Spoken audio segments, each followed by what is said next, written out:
So we're going to start by doing a review for exam 3.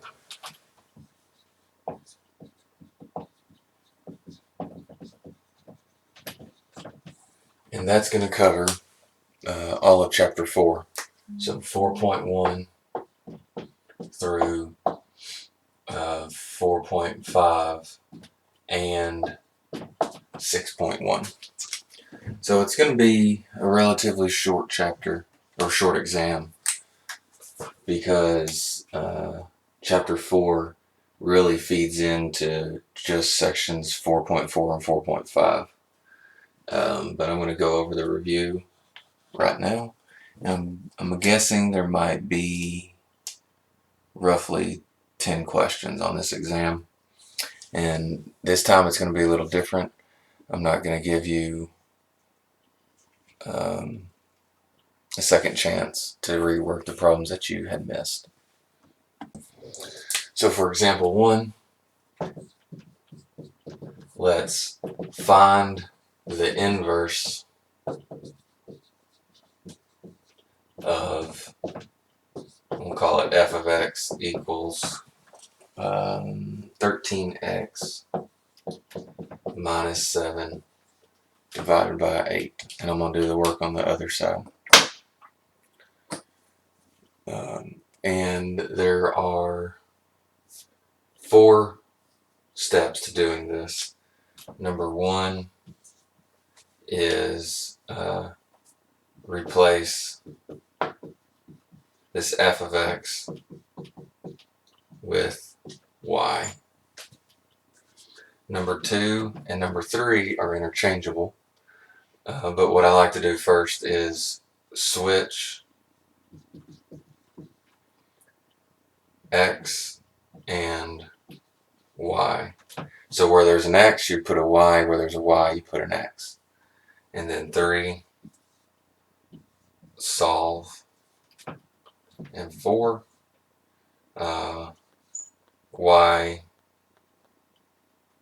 replace y with f inverse of x. Replace y with f inverse of x. Now, since we're going to be doing this on the computer, it may go ahead and give you this f inverse part, so that last part may not be absolutely necessary, but just so you have what you need. All right.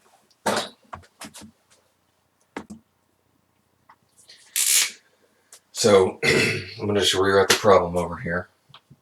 I'm going to use that color. F of x equals 13x minus 7 all over 8. First thing we want to do is replace this f of x with y.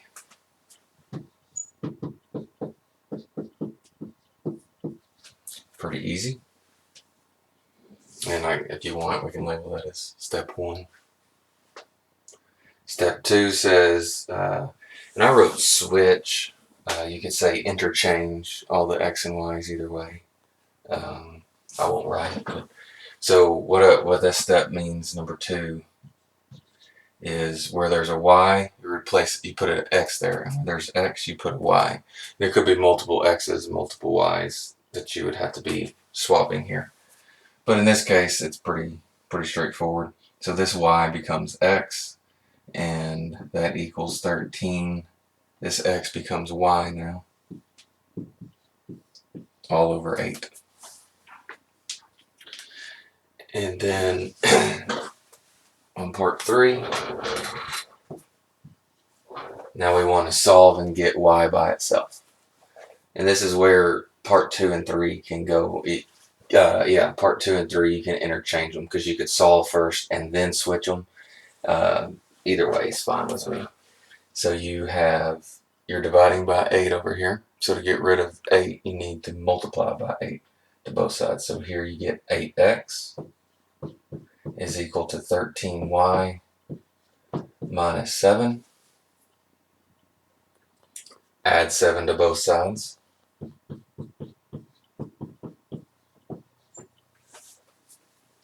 And then divide both sides by 13.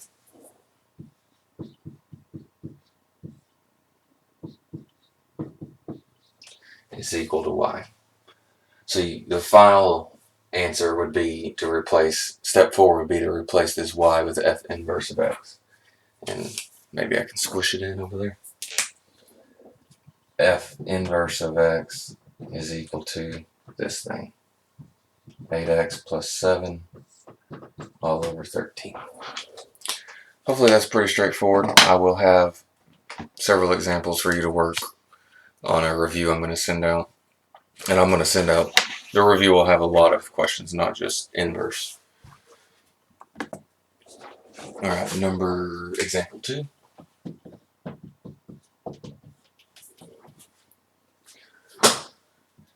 You invest $18,000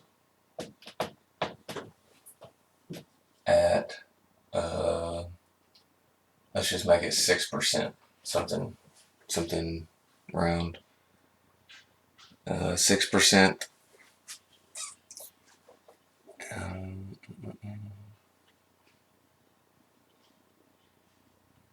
You invest $18,000 at 6%. Let's just say find the following. FTF. Well, at 6% for 8 years. Now I need to find the following. FTF. Find the following. So I'm just going to show 2 examples. Just know that there could be multiple examples here. And that, meaning how many times you compound per year. So part A, let's say for compounded,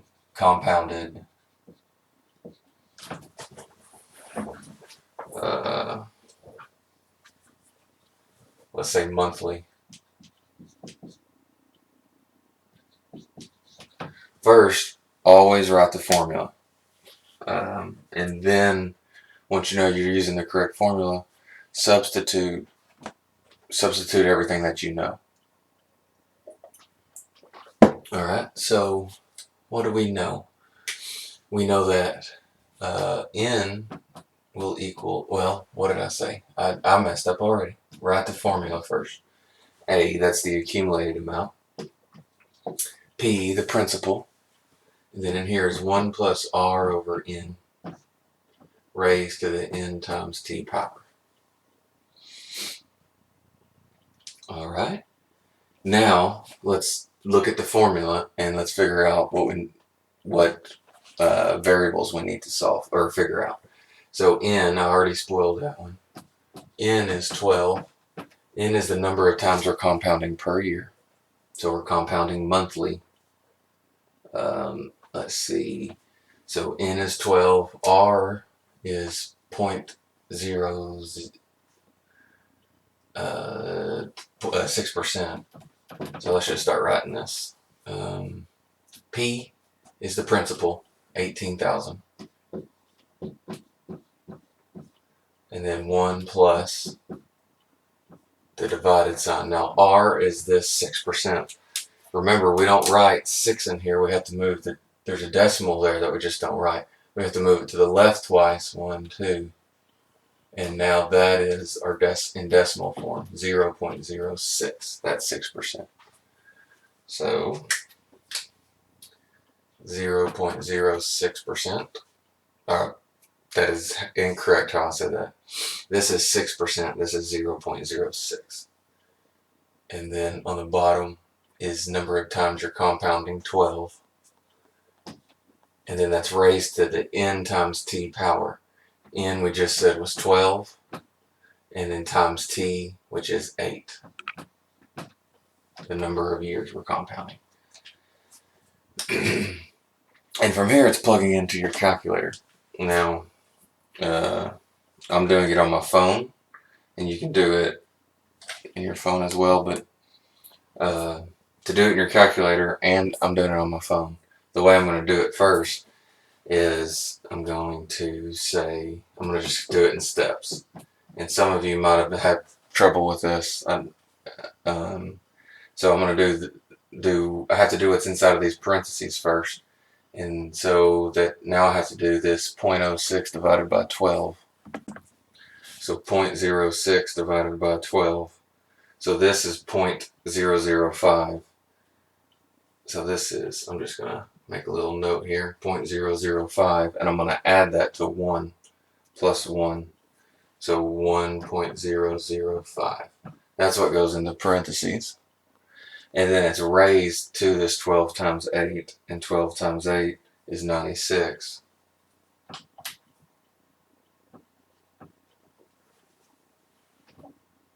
This was 0.005.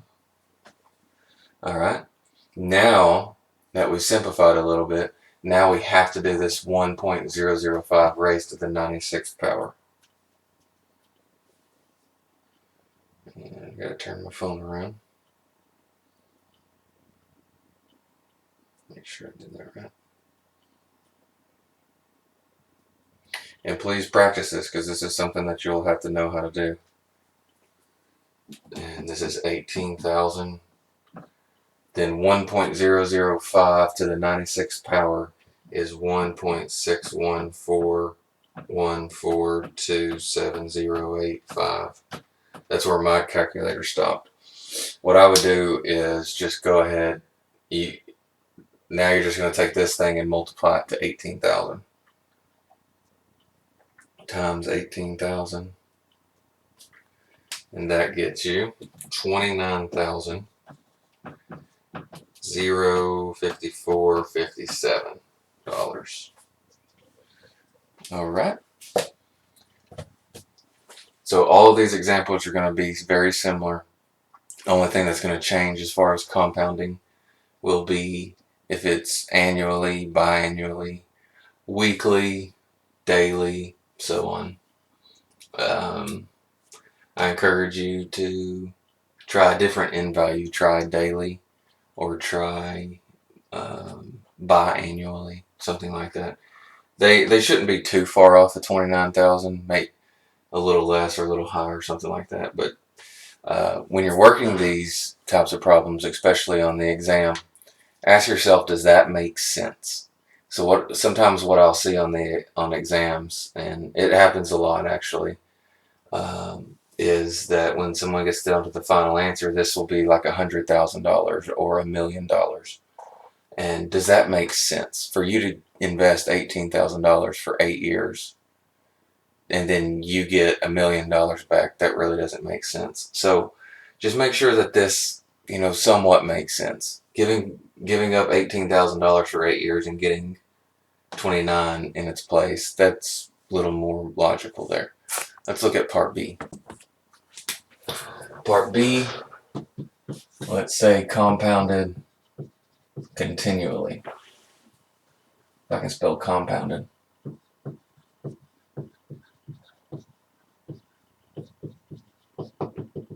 Continuously, I should say. I kind of butchered that word too.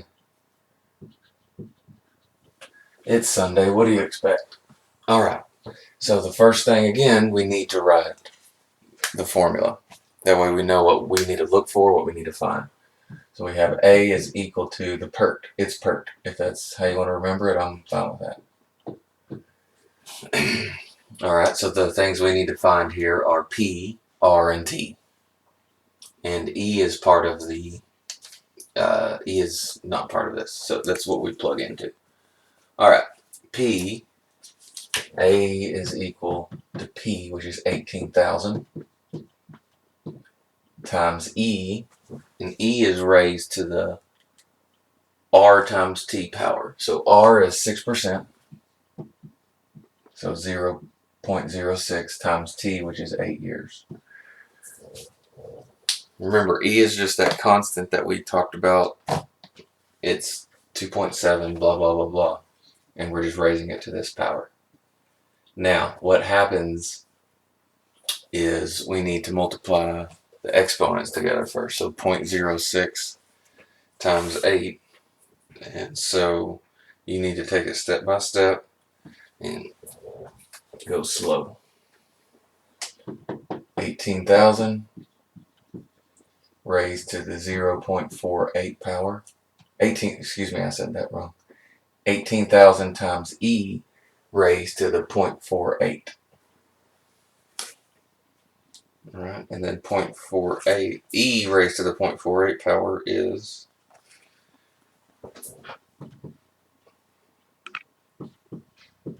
so e raised to the 0.48 power is 1.61607440022. And you may not necessarily have to write that big long decimal on your paper.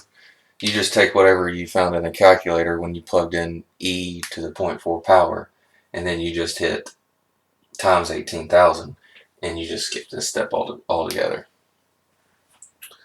So when you multiply that by 18,000, you get 29,089.34. And what do you notice here between part A and B? Part B is bigger than part A, and that's because we're compounding more. The more times we compound, the bigger the return. So the more times you compound per year, the bigger the return. So this over here is monthly. If we were to compound daily, that'd be n is 365. It would be bigger than this number, but not as big as this number. Compounding continuously is the biggest that you can go. So if we were to compound annually, that means n would be 1, and it would be less than this number. So if you want to work, pick n to equal something else and just confirm that you're either in between these numbers or less than here, less than over here. All right. I'm going to pause the video while I erase. All right, now we're going to look at expanding and condensing logarithmic expressions. So example 3.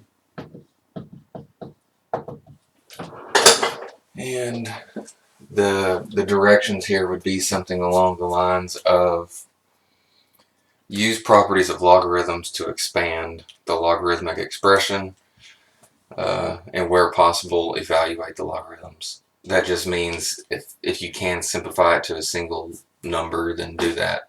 But we don't want big, long decimals. And this example will kind of show you what I mean. So I'm just going to write this, but know that I'll just say expand. But just know that the wording will be a little bit longer on the exam. So let's expand log base 11 of 11 times the square root of x divided by x minus 6.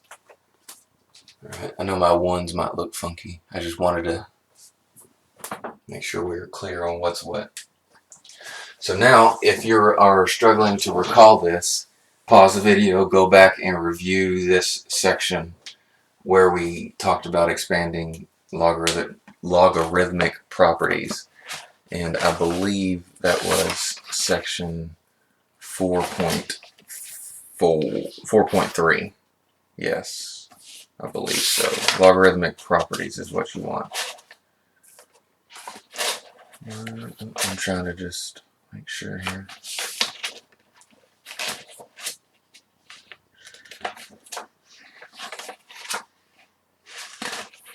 You think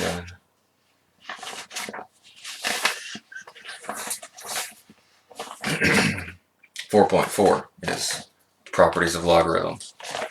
So that's where we talk about. So go back and review that first, and then come here and try to work this problem without watching me. And then if you need me, then obviously follow along. But go through section 4.4 and review the notes there. Maybe try to work one or two of those by yourself or following along with the notes, and then come back and try to do this. That'll be the best way for you to really start getting a good handle on this exam. Alright, so we need to recognize first that we have a division sign in here, so that means we can use the quotient property. And that says if you're dividing two things here, you can separate them into two logs and subtract them. So it's the top one minus the bottom one. So this would equal log base 11. I'm going to stop writing my ones like that. of 11 times the square root of x minus the bottom, log base 11 of x minus 6. And write these in parentheses because it could get confusing. And on the exam, since it's in the computer, it'll be kind of picky with what you do there. All right. Next, what do we do? If you need to pause the video and try to do it yourself, go ahead. So we need to notice that we are multiplying 11 and the square root of x here. So if we're multiplying, that means we can use the product property and break these two things apart, and now we're adding them together.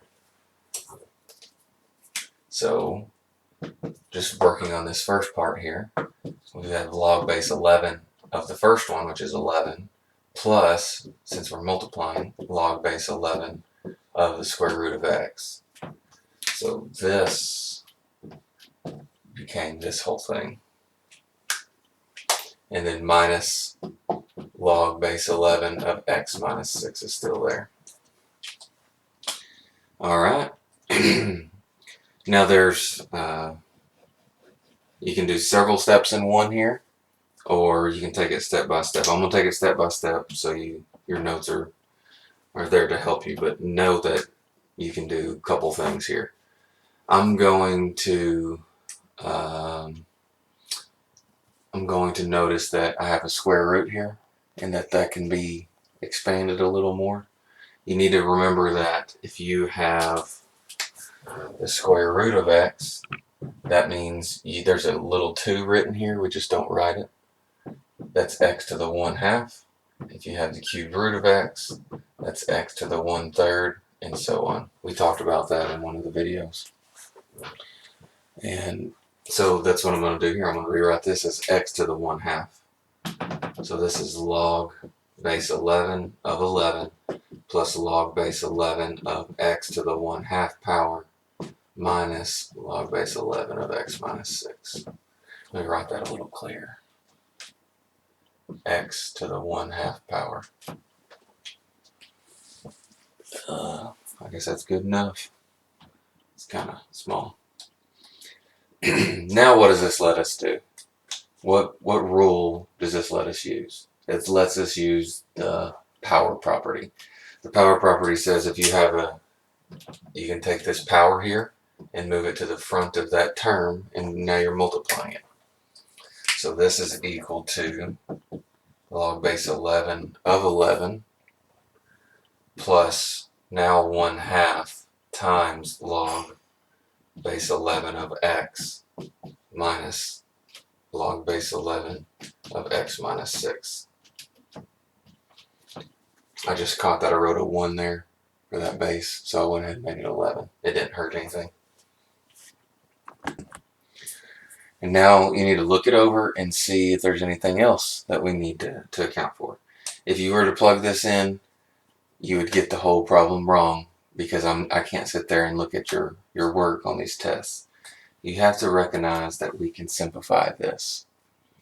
This is something we've talked about several times. Log base 11 of 11. So if you always want to solve for something, you can convert it to, if you're in logarithmic form, you can convert it to exponential, and exponential to logarithmic if you want to see if it comes out to a nice number.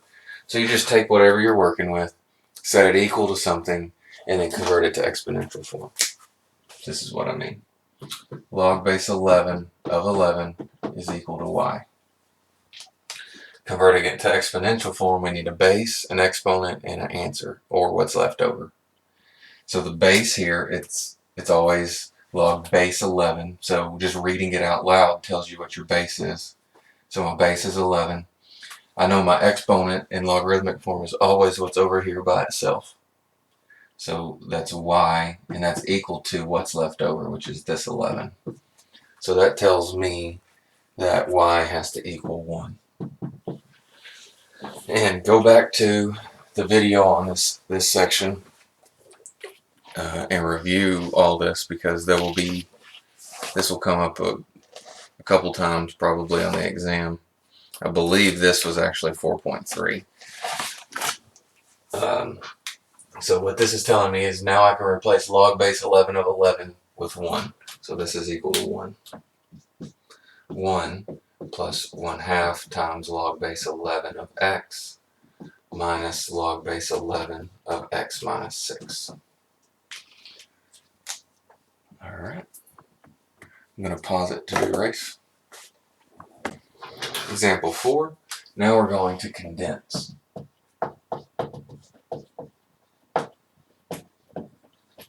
And note that the directions will be a little different, but it will say use properties of logarithms to condense and write as a single logarithm and evaluate where needed.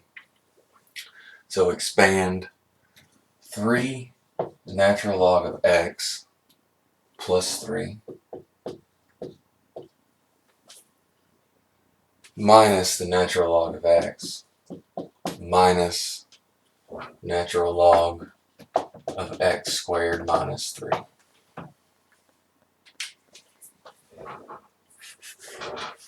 So this says 3 natural log of x plus 3. Now we're going in reverse of what we just did. One of the last things we did was the power rule when we expanded. It's going to be kind of the reverse situation when we're condensing.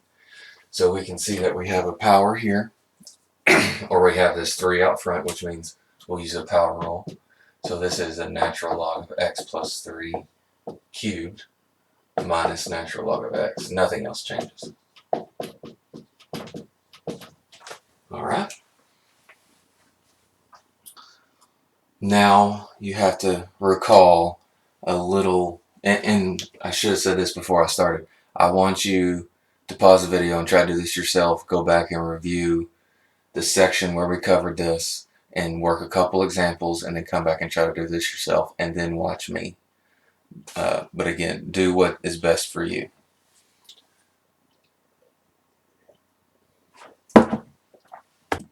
Okay, so we have to recall a little helpful hint that we went over in the section that we did this. And it was, if you have these two negatives here, that means that you would have to do the quotient rule twice. So you'd have a fraction over another fraction, and it gets kind of messy potentially. But if you can do one little trick, I guess it's a trick. It's just one little factoring, then it can make your life a little bit easier. And if you notice that these two are negative, then you can factor that negative out.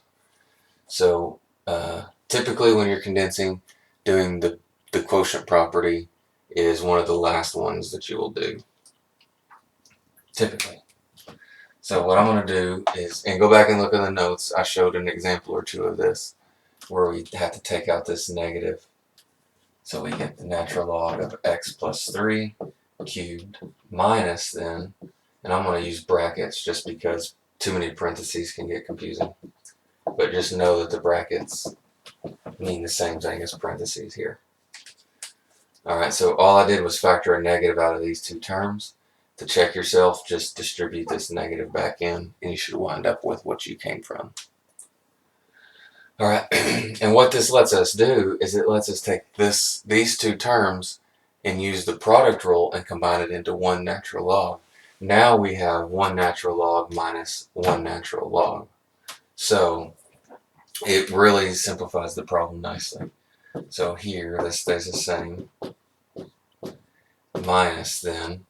So we're adding. So if we're adding, that means we're doing the product rule. We have these two separate things at the same base. We use the product rule, now we put them together and they're multiplying. So it's the natural log of, and I want to use x times x squared minus 3.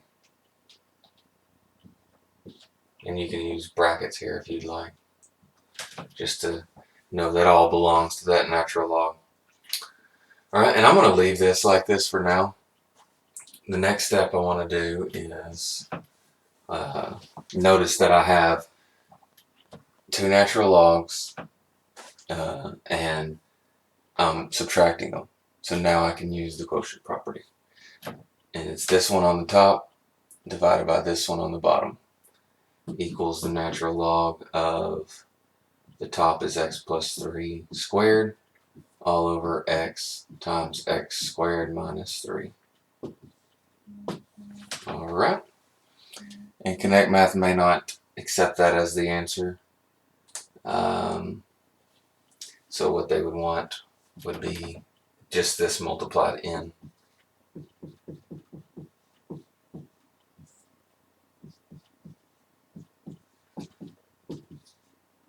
You know, do your best on the exam to try to do something like this, but what I'll do is I'll take a look at all the exams at the end and see if there's some foul up with what excuse me, with what answer you provided versus what they actually wanted. So do your best to try to do this stuff, but I will help you out where needed on some of these. I'm going to pause it now to erase. Alright, example 5. Now we're getting into solving some of these exponential and logarithmic expressions. So example 5, let's just say solve for x. And I want to say this is part A. We're going to have several parts here. So solve for x. We're going to have 4 raised to the 2x plus 2 power equal to 8 raised to the x minus 6 power. And when we work this type of problem, the first thing I said was the easiest way to work these problems is to try to make the bases the same. If you can make the bases the same, then it's going to make your life easier and it simplifies the problem a whole lot. Why does it simplify the problem? Well, if the bases are the same, that means the exponents have to equal each other. So all you do is set the exponents equal to each other. So is there a way we can rewrite this problem so that way the bases are the same? Yes, there is. You have to change this 4 into base 2, or 2 squared, and you have to change this 8 into 2 cubed. And I encourage you to pause and try to work the problem. So I'm going to take this 4 and just focus on the 4. It's 2 squared.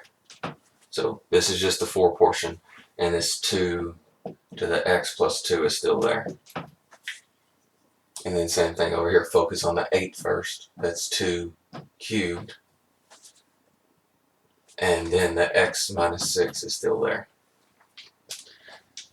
Now this goes back to previous knowledge from the previous class. If you have a power raised to another power, what do you do with those powers? You multiply them. So now we have this 2, the base 2, and that's raised to the 2 times 2x plus 2. So it's 2 times 2x plus 2. You have to make sure this 2 gets multiplied to this whole thing. That's kind of a shadow. You have to make sure that this 2 here gets multiplied to this whole thing here. That's why we got this. Probably should have chose a different problem, not so many 2's, but just make sure you got your parentheses correct. Alright, and over here, something similar. This 2 is your base. That's our goal. And now here's a power and here's the other power. So you're going to multiply this 3 times x minus 6. 3 times x minus 6.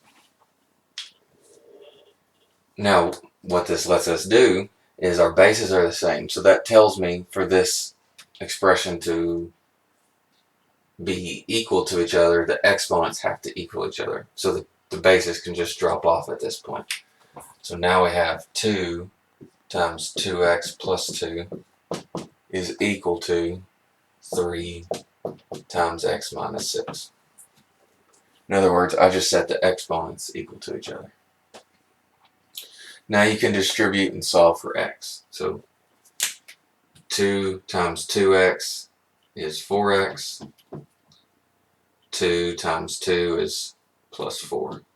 And then over here, 3 times x is 3x. And then 3 times minus 6 is minus 18. And from here, you can subtract 3x from both sides, or you can go ahead and subtract 4. Doesn't matter which way you do it. So I'm going to subtract 4 to both sides. So you get 4x is equal to 3x minus 22. Subtract 4 from both sides, so that's where I get the minus 22. And then subtract 3x from both sides. So 4 minus 3 is a 1x. And x equals negative 22 would be your answer. And if you wanted to check to make sure, you would take x equal negative 22 and plug it in here. And plug it in here, and then you would see that the two sides equal each other. Alright, so part B. What about, what do I want to do? What about 7x is equal to 89? So here we can't make the bases the same as we did over here because it's only 7, then 7 squared is 49, 7 cubed is, I don't know, what, 343, something like that. So here we need to come up with a different way to do this. And I want you to pause it. I want you to really think about it. Go back and look in the notes. So what form are we in? You have to ask yourself that. Remember, when we're in logarithmic or exponential form and converting to the other form, usually out will pop our answer. So here we're in what form? Exponential. So if we convert to logarithmic, then let's just see what happens. So when we go to logarithmic form, I know there's a log in here, and I know there's an equal sign. I know log base, this is my base. So my base up here is 7. And I know my exponent goes over here all by itself, which is x. And then what's left over is 89. So x is equal to log base 7 of 89. Alright. I'm not going to go into another example. You could have, I'm just going to, because you can go back in the notes, go back to section 4.5 and look at some of these examples. I did an example like this. 10 raised to the 5 plus 2x plus 820 is equal to 49,600. So this isn't in exponential form yet, so we have to put it in exponential form. This plus 180 is what's throwing us off, so we have to subtract both sides by minus 180, and then that will get us to our exponential form, and it just works the same as we did in part B. So give that a try. I'm going to go ahead and move on and show you another example. Alright, that was part B. C, we'll call this D. Log base 2 of x plus 4 minus log base 2 of x minus 2 is equal to 2. Alright. I can't tell if that's blurry or not. It's a little blurry. Probably because I'm moving in and out of the frame. Alright. So, pause the video, try to get creative and work it. Alright, so first you need to think back to all of our properties. We have logarithmic properties, we have exponential properties, and ways to make problems a little smaller. So here you need to recognize that on the left side of this equal sign, you have two logs with the same base, and you're subtracting them. So you can combine them using the quotient property. This one's on top divided by this one. So you get equals log base 2 of x plus 4 divided by x minus 2. And that's still equal to 2. Alright? That's a key step there, recognizing And next is well, I guess the first couple steps are always key. This is a key step also. You have to be able to recognize what to do. All these problems always boil down to you having to do something. And what is that? It's converting from logarithmic to exponential or vice versa. So here we're finally in logarithmic form. This equal sign, that's gonna, don't do that. All right. So you need to recognize that you're in logarithmic form now. By doing that one step, it puts you in logarithmic form. And when we're in logarithmic form, if we convert to exponential, sometimes that out will pop our answer. So let's see if it helps us here. So our base here is 2. My exponent is this 2. And that's equal to what's left over here, x plus 4 all over x minus 2. Simplifying, this is 4. Alright, so here's where we're at now. So what's next? 4 is equal to this thing. So we're dividing two things. If we're dividing, how do we get rid of the thing on the bottom? We multiply both sides. So multiply this side by x minus 2 and this side by x minus 2. Alright. So on the left side we have 4 times x minus 2 is equal to, these cancel, so you're left with x plus 4. And this is working out pretty nicely. So distribute this 4 in here. 4x minus 8 is equal to x plus 4. I'm going to rewrite it on the other board. 4x plus 8, no, minus 8 is equal to x plus 4.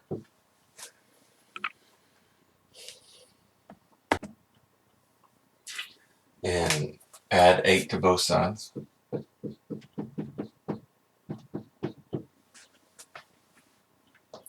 And then subtract x, so you get 3x is equal to 12, and divide both sides by 3. So x is 4. Alright. Alright, now let's look at a matrix problem. This, I already forgot what example I'm on. I did too many A, B, C's, and D's. This is 5 or 6, I'm not sure. So it's going to be the last one. I'm just going to call it 6, and you can yell at me from your computer. Alright, I'm not going to write the directions verbatim, but it'll say solve the system of equations using matrices. Something along those lines. And I'm just going to say solve.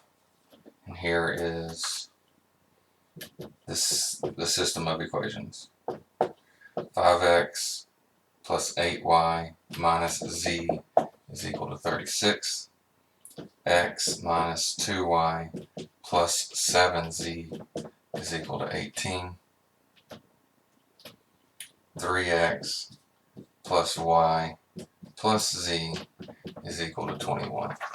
Normally what I do is I'll end this in class. I would end the night by working this problem, let everybody work it at their own pace, and I'd walk around and help as I go.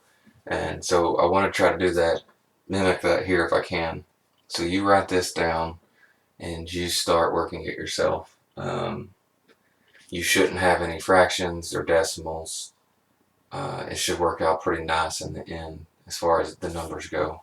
And I don't have the answer offhand to tell you what it is. So, or I would tell you up front. But what I would do is pause the video, work it yourself, and then you use me as a guide to follow along. And once if you do this step wrong, it's fine. Just get caught up and then try to pause it and rework it from there. Alright, so the first step is set this thing up in matrix form. So 5, 8, -1, 36, 1, -2, 7, 18, 3, 1, 1, 21. Alright, now remember we have our big arrow, and that tells us what we're doing. Now, let's think about what our goal is. Our goal for working matrices is to get our diagonal 1. And then we want zeros all below, and that would be using Gaussian elimination. And that's all I'm going to worry about is using Gaussian elimination. If you like Gauss-Jordan better, that's fine, but for the sake of the class, I'm just going to do Gaussian. So, first step is to make this top left a 1. And then when we make that a 1, we want to make every entry below it a 0. And we make every entry below it a 0 by using this 1 we just made up here. We multiply by whatever we need to this row using this 1 to make these zeros. Once we have 1, 0, 0, then we move on to the next entry in our diagonal. It would be here. Now we want to make this a 1. Once we make that a 1, then we use that 1, we use this entire row and this 1 to make this number a 0. Once we have our 1, 0, then we move on here and make this a 1. So every time we make a 1 in our diagonal, we use that to our advantage, and we use it to make the entries below it a 0.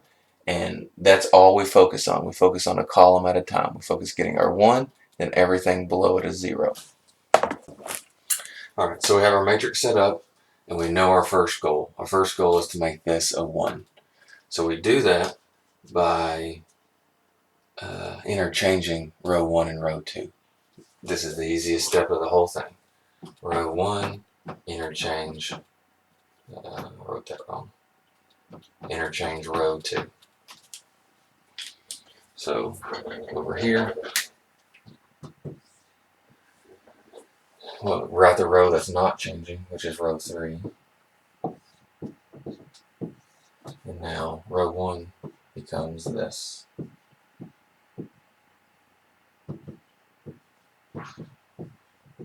There we go.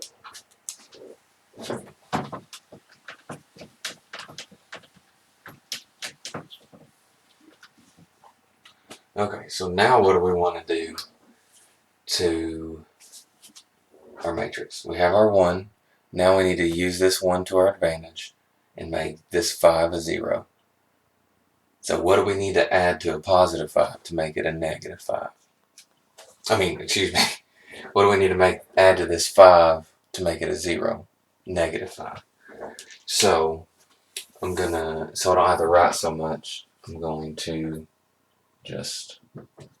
write it right here, and then I'm going to write the corresponding matrix up here. So it's going to be a little out of whack. But I want to take row 1 and multiply it by -5, because that's going to give me a -5 in this entry, and add it here to give me 0, and then that's going to give me a new row 2. So -5 times row 1 plus row 2 gives me a new row 2.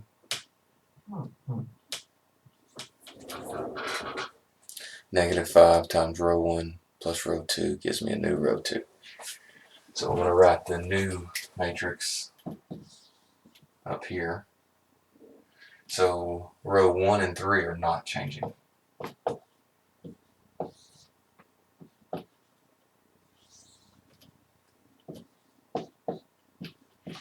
Alright. Now, I'll write a couple of these, but I'm not going to do too many. So, -5 times row 1 and add it to row 2. -5 times row 1. So -5 times 1 is -5. And then add that to row 2, which is 5. Write it a little bigger. -5. And then add it to row 2, which is 5. That gives me 0.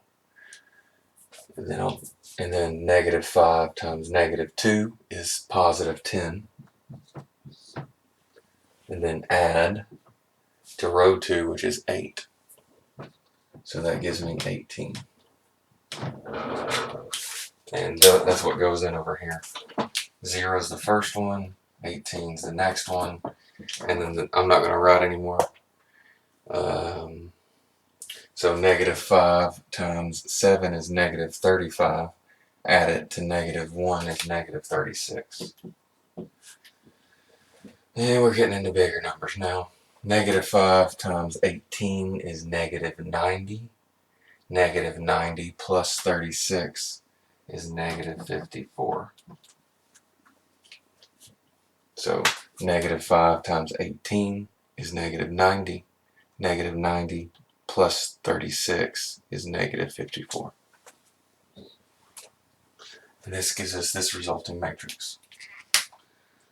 Now we have our goal of a 0 here. Now we need to make this a 0. And remember, we always utilize the 1 that we just made in our diagonal.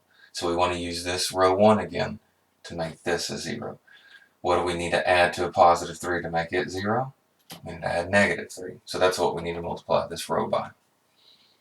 So this is -3 times row 1 plus row 3 gives me a new row 3.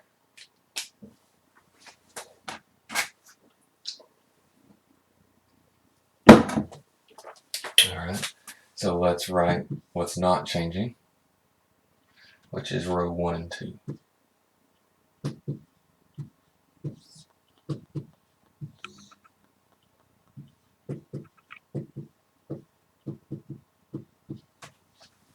Alright, I'll do one or two of these.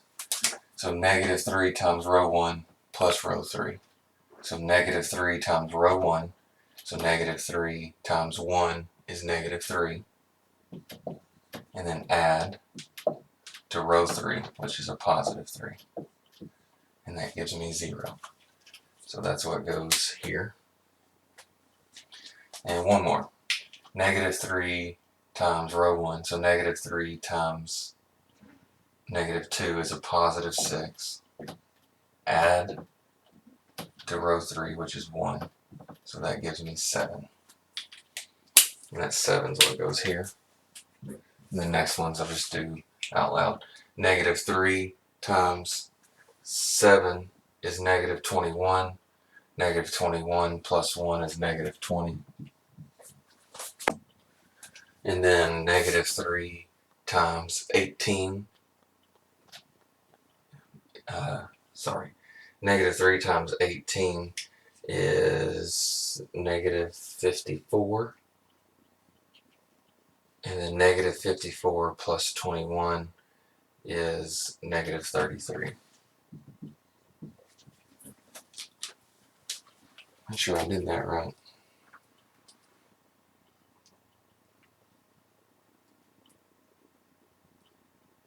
Yeah. Alright.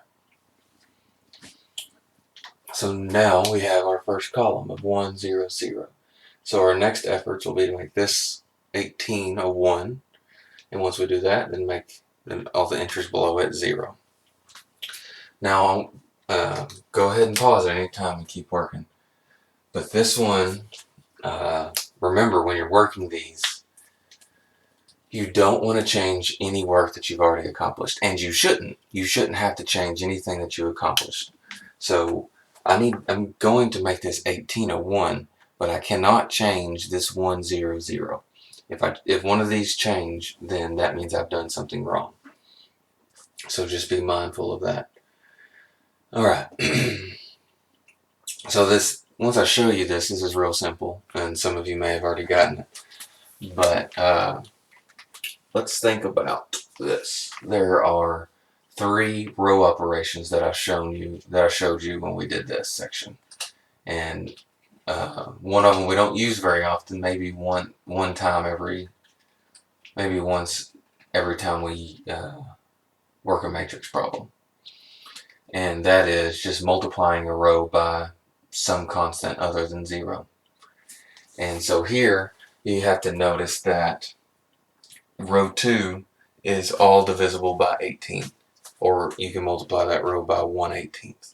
If you multiply this by 1/18, which it means 18 over 18, This is 1, and then 2, and then 3.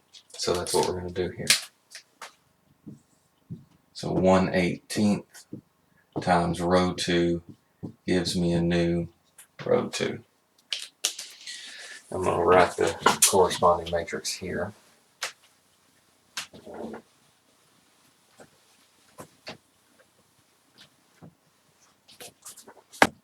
All right, let's write what's not changing. So row 1 and 3.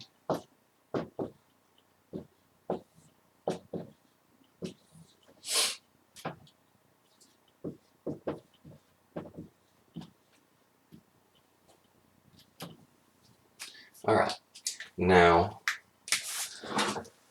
1/18 times row 2 give me a new row 2.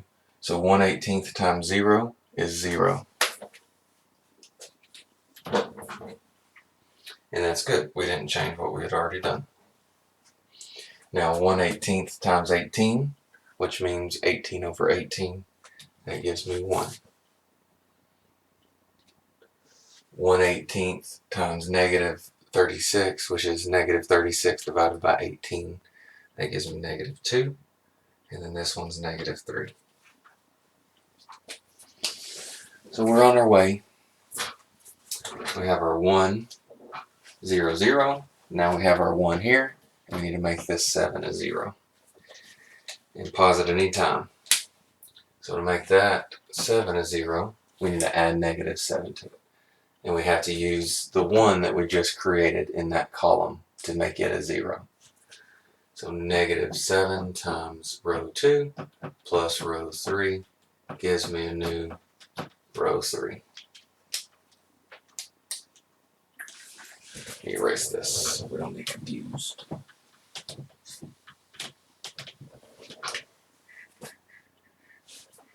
Alright, so let's write what's not changing, which are rows 1 and 2.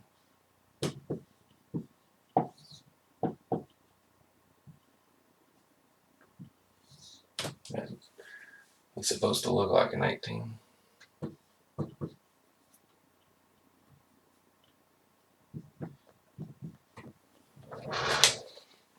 Alright, so negative 7 times row 2 plus row 3. So negative 7 times 0 is 0. Add it to 0 gives you 0. Negative 7 times 1 is negative 7. Add it to positive 7 gives you 0, which is what we're looking for.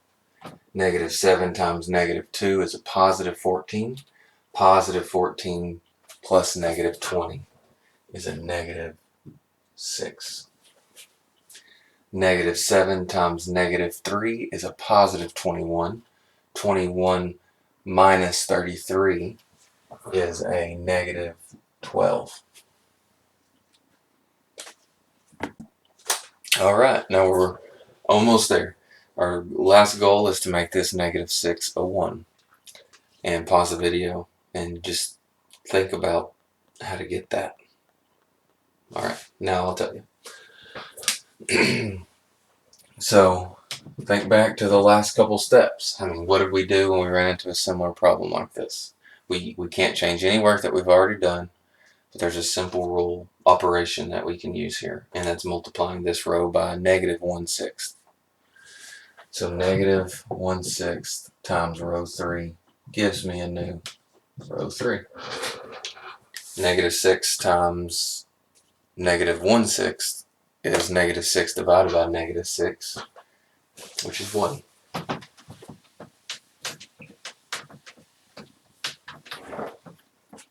So let's write what's not changing, which is row 1 and 2.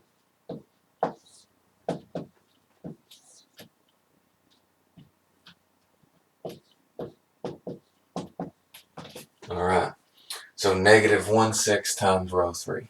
Negative 1/6 times 0 is 0. Let's use a different color. Negative 1/6 times 0 is 0. Negative 1/6 times 1/6. Negative 1/6 times negative 6 is the same thing as negative 6 divided by negative 6, which is 1. Negative 1/6 times negative 12 is positive 2. Now we have our diagonal 1 and all the zeros below. So what does that mean? What can we do now? We can stop and use the Gaussian elimination, which is what I'm going to do. I prefer that. Or you can keep going and use the Gaussian, the Gauss-Jordan elimination, which we would need to get zeros in these 3 locations, all above the zeros. It's 6 of one, half a dozen of another, I guess. I just prefer not writing so many matrices because you'd have to write 3 more matrices, roughly. So here we go. Let me show you how to solve these. I'm going to finish erasing first, actually.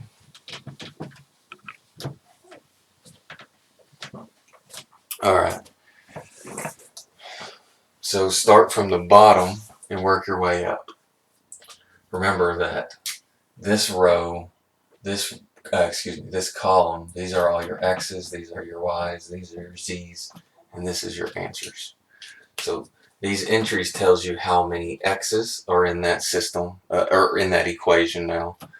This entry tells you how many Y's are in this equation, and this tells you how many Z's are there. So here, this implies, the bottom row 3 implies that we have no X's, no Y's, and 1 Z, and that's equal to 2. So that one's pretty easy. Now I'm going to come over to the other side of the board here, and I'm going to work on row 2. So 0 X's, 1 Y, minus 2 Z's is equal to negative 3. No X's, 1 Y, minus 2 Z is equal to negative 3. Now, we need to simplify this to one variable. We already know Z. We just found out Z was 2, so we plug that in. So you get, wrong color, Y minus 2 times Z, but Z is 2. So plug that in. And now simplify. Y minus 4 is equal to negative 3. Add 4 to both sides. That gives you 1. Alright, so all that's left now, and if I had a longer board, and you can do this on your paper, I would just keep going and write the row 1 equation there on the far side and then do the work here. But I don't have that room, so I'm going to come down just right here and do it. So this tells me we'll have 1x minus 2 y's plus 7 z's is equal to 18. So I know y, I know z, I plug those in, and I wind up with x. X minus 2y, we just found y to be 1, plus 7z, which is 2, equals 18. So x minus 2 plus 14 is equal to 18. So x, this is 12. And then subtract 12 over, x is equal to 6. So the way your answer would be written, and it would be 6, 1, 2. Alright. Good luck.